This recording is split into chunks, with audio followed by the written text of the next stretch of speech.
Imaginez un objet de la taille d'une cacahuète, capable d'alimenter en électricité des milliers de foyers pendant une année entière. Ce n'est pas de la science-fiction, c'est la réalité des pastilles de combustible nucléaire qui alimentent silencieusement une partie significative de notre monde moderne. Mais comment un minerai extrait des profondeurs de la Terre peut-il être transformé en une source d'énergie aussi concentrée et aussi puissante? Pour répondre à cette question, nous allons suivre le parcours complet de l'uranium enrichi, depuis les mines souterraines les plus riches du monde jusqu'aux réacteurs nucléaires qui produisent de l'électricité à grande échelle. Ce voyage au cœur de l'énergie nucléaire va profondément changer la façon dont vous percevez la technologie qui alimente votre quotidien, et les informations que vous allez découvrir tout au long de cette vidéo méritent d'être connues de tous. L'histoire de l'uranium est indissociable de celle de la science moderne. Cet élément chimique a été identifié pour la première fois en 1789 par le chimiste allemand Martin Heinrich Klaproth, à une époque où personne ne soupçonnait encore l'énergie phénoménale dissimulée dans sa structure atomique. Il faudra attendre 1896 pour que le physicien français Henri Becquerel mette en évidence le phénomène de radioactivité naturelle en observant que l'uranium émettait spontanément des rayonnements sans aucune source d'énergie externe. Cette découverte majeure allait inspirer Marie et Pierre Curie qui identifièrent d'autres éléments radioactifs, parmi lesquels le radium et le polonium, ouvrant ainsi la voie à toute une nouvelle branche de la physique. En 1932, James Chadwick découvrit le neutron, cette particule subatomique qui allait devenir la clé de voûte de la fission nucléaire. Quelques années plus tard, en 1938, les chimistes allemands Otto Hahn et Fritz Strassmann démontrèrent qu'un isotope rare de l'uranium, appelé uranium-235, pouvait être scindé en deux lorsqu'il était frappé par des neutrons, libérant dans le processus une quantité d'énergie extraordinaire. L'uranium naturel tel qu'on le trouve dans le sol est composé à 99,3% d'uranium, 238, un isotope qui ne réagit pas de façon significative à la fission, et seulement à 0,7% d'uranium, 235, l'isotope capable d'entretenir une réaction en chaîne. L'enrichissement consiste précisément à augmenter artificiellement cette proportion d'uranium, 235, pour rendre le combustible utilisable dans un réacteur nucléaire.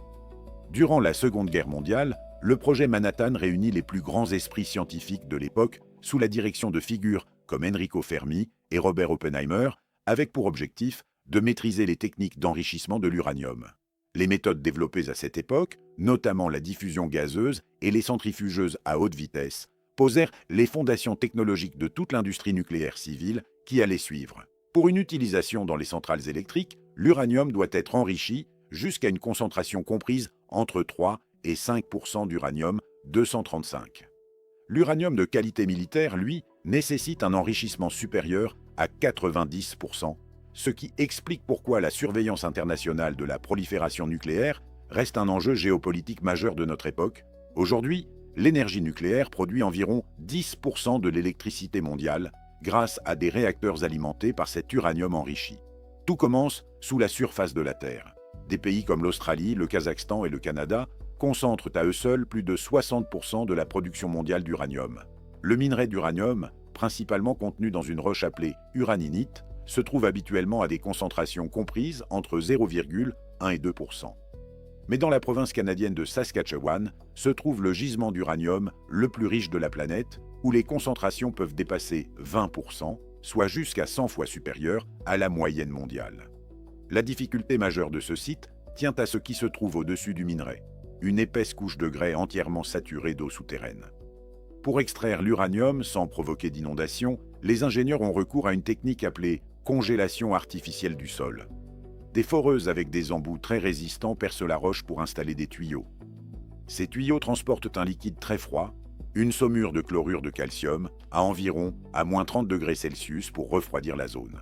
Ce liquide à température négative gèle l'eau contenue dans les pores du grès, créant une barrière imperméable qui isole le minerai et permet une extraction en toute sécurité. L'installation de chaque tuyau prend jusqu'à 8 jours, et le système complet en requiert 200. L'extraction commence par un trou pilote qui guide les équipements de forage plus importants jusqu'au gisement. Un outil d'élargissement vient ensuite agrandir le puits et casser le minerai, qui tombe dans des zones de collecte situées en dessous. L'ensemble du processus est piloté à distance par télécommande, protégeant les travailleurs à la fois des risques d'effondrement et de l'exposition au rayonnement radioactif. La mine est en permanence ventilée, avec un renouvellement complet de l'air toutes les 20 minutes. Une fois remonté à la surface, le minerai passe devant un scanner de radioactivité qui confirme sa teneur en uranium, généralement comprise entre 15 et 18%, ce qui est considéré comme exceptionnel à l'échelle mondiale. Le minerai est ensuite concassé, broyé en une poudre fine, mélangé à de l'eau pour former une boue, puis acheminé par pompage vers une usine de traitement située à environ 80 km. À l'usine, cette boue est traitée à l'acide qui dissout sélectivement l'uranium, tout en laissant les autres minéraux se déposer au fond des cuves. La solution chargée en uranium est ensuite purifiée par une série de réactions chimiques et chauffée à environ 850 degrés Celsius. L'uranium est alors converti en hexafluorure d'uranium gazeux, puis introduit dans des centrifugeuses à haute vitesse. À l'intérieur de ces machines, la légère différence de masse entre les isotopes pousse l'uranium 235, fractionnellement plus léger, à se concentrer vers le centre du rotor où il peut être séparé et récupéré. Le résultat est une poudre dense et sombre, conditionnée dans des fûts en acier de 200 litres, hermétiquement fermés et clairement identifiés par des pictogrammes de danger radioactif. Ces fûts sont ensuite expédiés vers une usine de fabrication combustible nucléaire. Là, l'uranium subit de nouvelles transformations chimiques jusqu'à devenir une poudre de dioxyde d'uranium aux propriétés précisément calibrées pour la mise en forme. Sous plusieurs tonnes de pression hydraulique, cette poudre est compactée en petites pastilles cylindriques de la taille d'une cacahuète. Une seule de ces pastilles renferme une énergie équivalente à environ 800 kg de charbon ou à environ 600 litres de pétrole. Les pastilles sont placées dans des fours industriels pendant 24 heures à des températures extrêmes, un processus qui élimine les pores internes, augmente la densité du matériau et renforce sa stabilité structurelle. Des bras robotisés empilent ensuite 30 pastilles à l'intérieur de tubes en zirconium, un métal exceptionnellement résistant à la chaleur et à la corrosion, et surtout transparent aux neutrons, ce qui est indispensable pour que la réaction de fission puisse se propager correctement. Les extrémités des tubes sont scellées par soudure automatisée pour former des crayons combustibles finis. 37 de ces crayons sont assemblés en un faisceau combustible structuré, pesé avec précision pour vérifier la teneur exacte en uranium avant d'être chargés dans un réacteur. Une fois livrés à la centrale nucléaire, ces faisceaux sont introduits dans le cœur du réacteur, qui peut contenir jusqu'à 5760 crayons, répartis dans 480 canaux de combustible.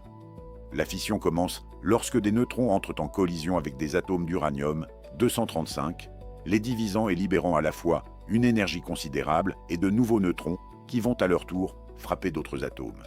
Cette réaction en chaîne auto-entretenue génère une chaleur immense, soigneusement régulée par des systèmes de sécurité automatisés. Le réacteur lui-même est enfermé dans des parois de béton armé de plus d'1,80 m d'épaisseur et est conçu pour s'arrêter automatiquement si la température ou la pression atteignent des seuils critiques. La chaleur produite transforme l'eau en vapeur qui entraîne d'énormes turbines logées dans des bâtiments de près de 400 mètres de long et équivalent à 20 étages de hauteur. Chaque turbine, tournant à 100 tours par minute, entraîne un générateur capable de produire plus de 750 MW d'électricité, de quoi répondre aux besoins énergétiques de plus d'un demi-million de personnes. Après environ 1 an de fonctionnement, les faisceaux combustibles sont épuisés. À ce stade, ils sont si intensément chauds et radioactifs qu'ils doivent être immergés dans des piscines de refroidissement de 8 mètres de profondeur pendant au moins 10 ans avant de pouvoir être gérés en toute sécurité comme déchets nucléaires. Plus de 700 000 crayons combustibles usés reposent actuellement au fond de ces piscines dans des installations réparties à travers le monde entier. Si cette vidéo vous a apporté une nouvelle façon de comprendre le monde qui vous entoure, alors ne la gardez pas pour vous. Abonnez-vous maintenant à Codex Curieux, activez la cloche de notification et partagez cette vidéo autour de vous.